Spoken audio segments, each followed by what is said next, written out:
Nice to see you. Nice to finally meet you. Yeah, it was a couple years in the making here. We talked in our first summer.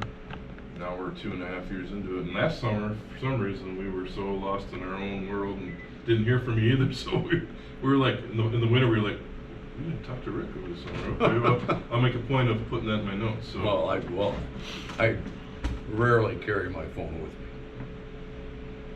Understandably.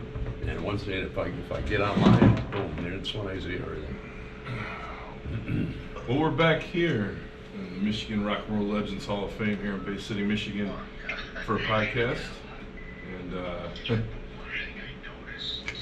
we've got two Dr. J's in the house. This is impressive. We're back here at the Michigan Rock and Roll Legends Hall of Fame here in Bay City, Michigan, ready for another podcast. We are lucky enough to have known a few DJs ourselves over the years, as well as Michigan music historians, and we've been working on this guy for a couple of years now. For one, we owe him a great debt of gratitude for putting up the Michigan Rock and Roll Legends before we did. And secondly, and that was my bad because I just grabbed that name and ran with it and added a podcast to it. Didn't even know and think about it. I had already been a fan of your page. And we're like, why call it that? Sounds like good. And then somebody posted to your page. Our Michigan music history. Yeah, who is that affiliated? And then I got a little tag in it, and I'm like, oh, I forgot about that. But Mr. Rick Allen Niedzinski, how do I pronounce your last name? Niedzinski. Rick Allen Niedzinski. He's been. That's the real name. How long have you been doing your page? Just over 10 years. Incredible. We started out with about 200 followers about 11 years ago, and now it's up to 15,000. Unbelievable. It is the Bible on Facebook and online if you want to look back in the archives. I don't think anybody posts as much as you do. I don't know if you have them pre-planned, pre-dated. There's days where I'll see 5 and 6 in an hour and then a couple at night. I don't know how you do it. Well, I work about a month in advance. Oh. I can tell you who's coming up, but I can't tell you when. People say, who are you going to spotlight tomorrow? I don't know.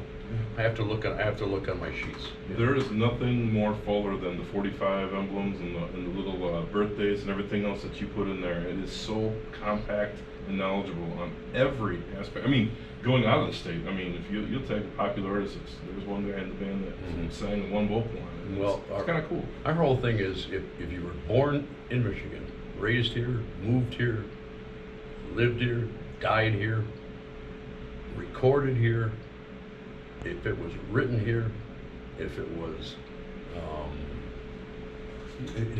it all boils down to if it was in Michigan. You know, like the Platters, for instance. They did one of their last albums with This Ring and Sweet Sweet Love. Those were all recorded in Detroit. So, you know, and the thing that we try to do is the way radio is today, mainstream radio. They have a tendency to play the same 1,000, 1,500 songs over and over and over.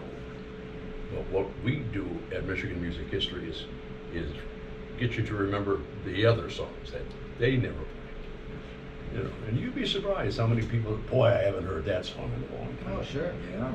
That's the blessing for both of our pages, Yeah. I think, is with Dr. J and Sir Fred posting every weekend some nugget like you do. I mean, you'll represent it all year long, but they got a weekend where they'll pick one out every weekend, and it's amazing. Like some stuff just takes off that we wouldn't have even thought about, and then it's like gives us an idea to see if anybody else is around from those bands, you know, to put on the show. Well, you know, and the ironic thing is we're getting the actual band members who sang these songs, and the you know, like Jack Ashford from the Fun Brothers,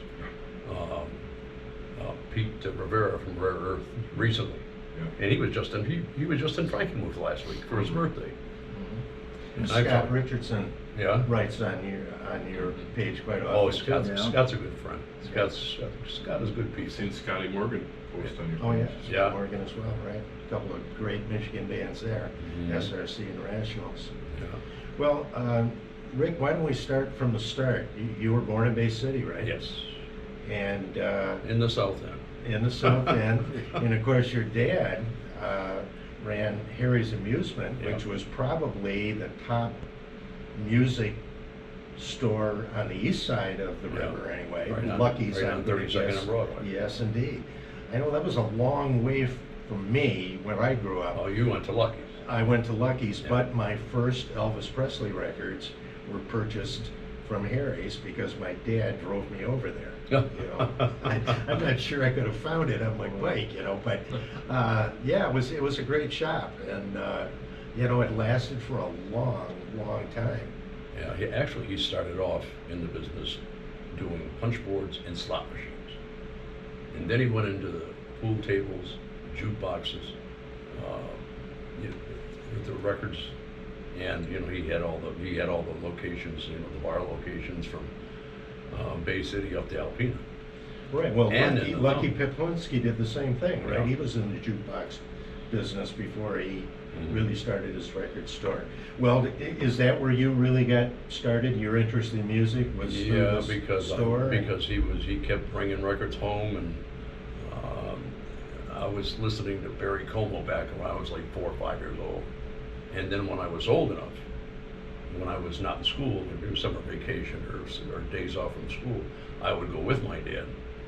He usually made about 12, 14 stops a day, and I would load the records into the jukebox, put in the title strips, you know.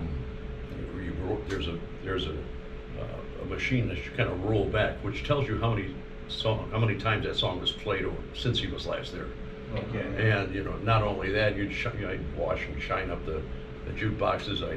I'd clean up the pool tables and shine down the pinball machines. And there's a trick to making a pool table look like brand new, too. There is a trick. It And takes you- all those little dots out of there. All right. So, And one more thing. okay. I've never bought a record in my life. That's beautiful. I have never bought a record in You've my been life. supplied. Mhm. All right. So, where did you go to school? I went to St. Stan's until senior year.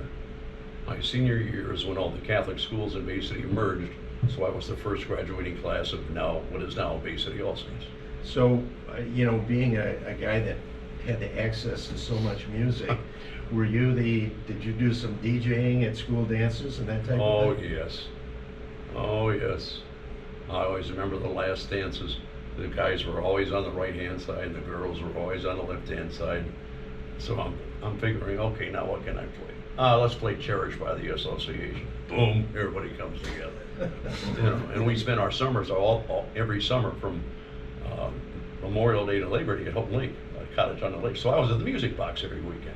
That But was an exciting place, really. A Yeah, lot They of played kids. records there too, right? yeah, that's all they played was records. Right.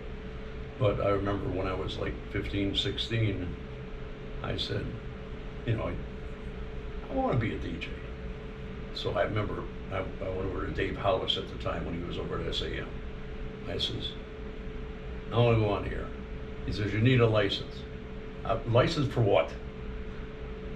To read the meters. Pardon me? You got to go to Detroit and get a license. Back then you needed. So by the time I got my license, it was time to go up to Houghton Lake for summer vacation. So I walked in a WHGR in Houghton Lake, and that's my first job. Okay. In So you 1967. you didn't go to broadcasting school? then? No. You never had to go to Detroit and get that license either, right? Well, I You did. did. I did get the license, I didn't. but yeah. And I started at HGR, and then I came back. Then I came to SAM in 1967. Okay. And through the years, up until WKNX in Saginaw sold the radio station to Channel 5, it's been about 40 years. Were you at WSAM when the Bay City Rollers came to town? No, I was programming WHNN in Bay City. Okay. That was in, what, 76, 70, well... Well, 77 is when Yeah. they came to Bay City.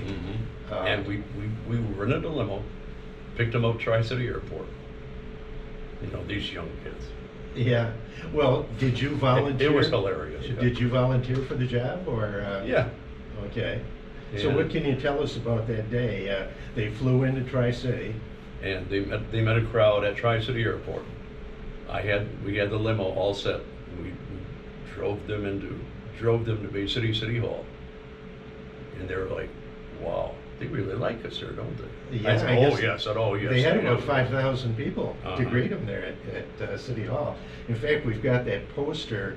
I was telling you about the Bay City Rollers fan club, Mhm. who generously got with Derek Longmuir to get his key to the city and his proclamation.